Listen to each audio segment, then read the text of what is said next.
What up, YouTube? Sorry I've been MIA for a little bit. Been doing nothing too exciting, so it's just not been no YouTubing to be doing, Can't really ride my bike much. I ain't been doing much, Been golfing. I picked up some golf clubs. I'm pretty sure nobody wants to see me golf. Before I golfed, I was the person that was like, golfing's gay. But I enjoy it. I like it. Picked up a cheap set of clubs and I go out and chase the ball around out there, and it's pretty fun. No good, but I like it. It gets my mind off of things. So, just kind of an update on what's going on with old Rob. I haven't talked to nobody in a while, and not that anybody even cares, but I'm alive. I'm not dead. I'll be looking at some of them YouTube pages, man. Don't nobody be posting shit. It's like, I wonder what happened to him. And if you knew who Hobo Shoestring was, God rest his soul, found a poor old man dead, man, in a lake. I believe he drowned. God rest his soul, Good old boy. I watched his stuff on YouTube. He's a good dude. Hobo Shoestring, check him out. I don't know. Poor guy. But anyway, besides that, just been kind of, fiddle farting, trying to get organized. Just trying to get organized. I started, working in this garage. That damn welder would always pop my breakers. Okay, that seemed to be the best. I got more time out of that outlet. I know that's so crazy that I knew that, right? But when your breaker blows constantly when you're welding, and I've got enough electricity running out here and a breaker box and whatnot, but just didn't have everything wired up right. And I hadn't took the time, so I took time, got some organization going on, moved my workbench over here to over there to kind of give me some room, bend me another little workbench, move some stuff around and whatnot. Made a shelf up there and some storage. I ain't got a very big garage, so I got to make this shit happen. Stuff happens, sorry. Like I said, I got a fuse box put in, and that fuse box has got 30 amp breaker in it, and the rest are 20s. But I ran me a 30 over to this dude here so I can weld out of that now, and it won't pop no breakers. I was also having problems with this garage. It would get so hot and humid in here because there's no air conditioning. It gets so hot and humid in here that it would just kind of rust everything up. For instance, you see what I'm saying? All my steel was just getting rust. Rusting up everything. If it was steel, it'd get rusty. It was starting to rust up stuff in my toolbox. It was crazy. So I was like, some gun, I gotta figure something out. So I put in a power vent. That fucker works pretty good. If it gets above, I got it set right now to like 75 degrees. So if it gets 75 degrees out, that sucker kicks on. My thermostat right there kicks it on, and it cools the garage down, and it creates an airflow through the garage to get the humidity out. I'm pretty sure that the crack in the floor has got a lot to contribute to it, which I'm gonna fix. I'm gonna kind of I don't know. I'm thinking about filling it with something to kind of fill it, and then maybe do some type of NP1 caulk or something really good along that crack to kind of keep the ground moisture from coming up, because I gotta keep that from rusting everything up. But I got another one here that's a little older, and the thermostat went out of this thing early in its life. The thermostat went out, and I tell you that because the bearings in that thing, you spin it and it is just like brand new. But this one here is a little bit bigger than the other one, and I'm going to use this as an exhaust fan, which that there I can use an exhaust fan because the thermostat goes all the way down to like 45 degrees. So I can just turn the thermostat and I can kick that thing on whenever I want. Kind of by switch, but just using the thermostat. This one here, I'm going to use, I got a spare 20 installed in there right now. I'm going to wire that. I got a box right there that I'm going to move probably right here. Put that box right here, on and off switch.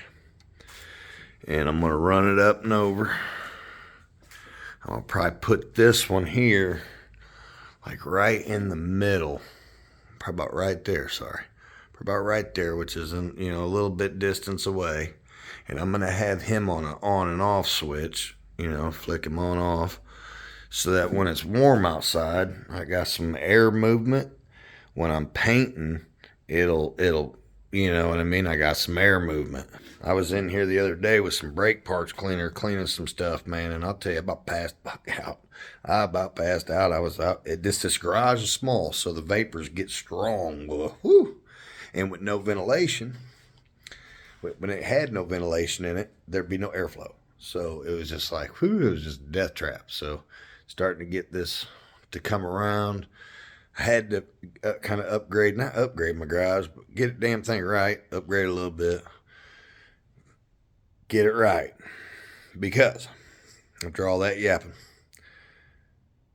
race car has gone and is like, there's no race car here. Well, part of it is.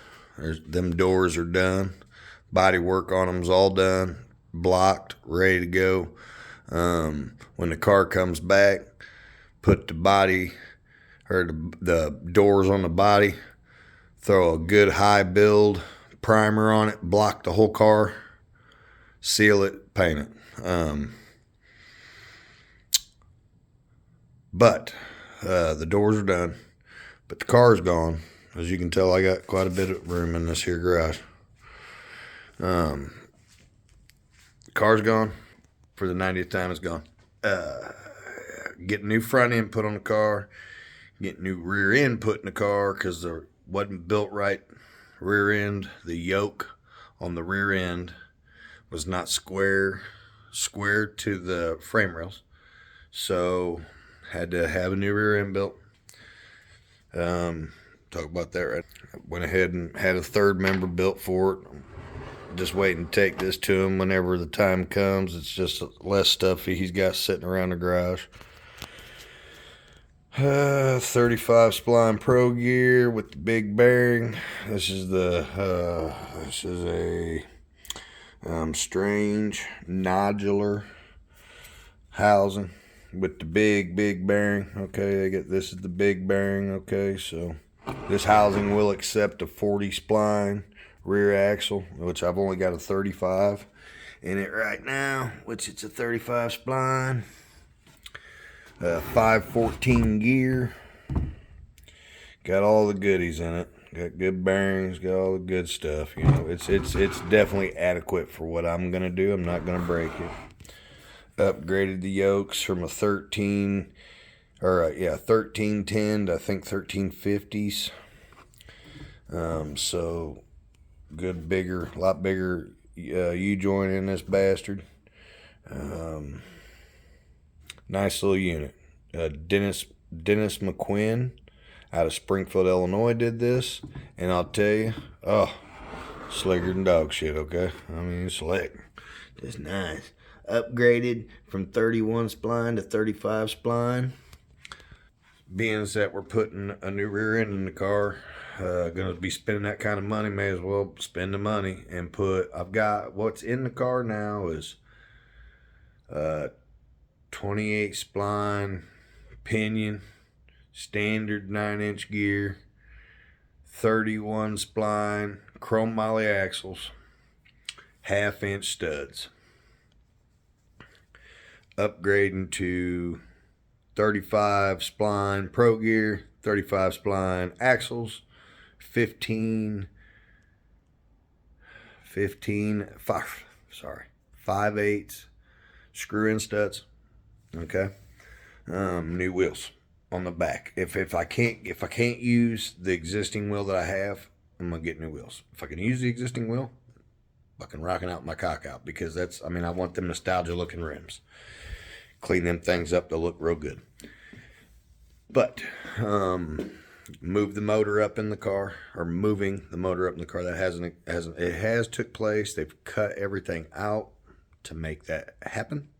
Have got it mocked up with the